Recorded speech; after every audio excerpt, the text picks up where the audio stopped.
নমস্কাৰ, মোৰ অন্য এটা ভিডিঅ'লৈ স্বাগতম জনাইছোঁ। মই নেইনা গোৱালা আৰু আপোনালোকে চাইছে নেইনা ব্লগ। আজি আমি অলপ ভাইটিৰ লগত ফুৰিবলৈ ওলালোঁ।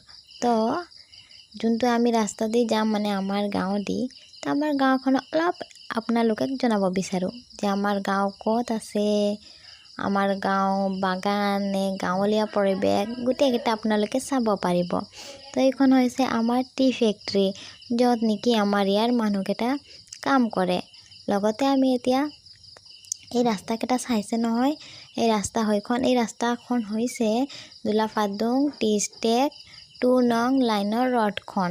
তো আপোনালোকে চাই থাকক। আগলৈ যদি এনেকুৱা ভিডিঅ' লাগে তো মোক কমেণ্ট আৰু এখন হাই বুলি কমেণ্ট কৰিব।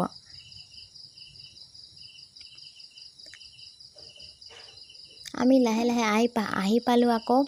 এইখন হৈছে ঠাকুৰবাৰী চেণ্টাৰ, যেনেকৈ আমি তিনালি বুলি কওঁ। আমি ঠাকুৰবাৰী পালোহি। ঠাকুৰবাৰীৰ পৰা আকৌ আমি ওলাই নাগাপথাৰলৈ, যোনটো নাগাপথাৰ ৰাস্তাখন মানে এইফালে গৈ আছোঁ অলপ ফুৰিবলৈ। চ' আপোনালোকে চাই থাকক। আৰু যোনে যোনে মোৰ নাগাপথাৰ পৰা যদি কোনোবা ভিডিঅ' চাই আছে তো প্লিজ মোৰ চেনেলখন ছাবস্ক্ৰাইব এণ্ড লাইক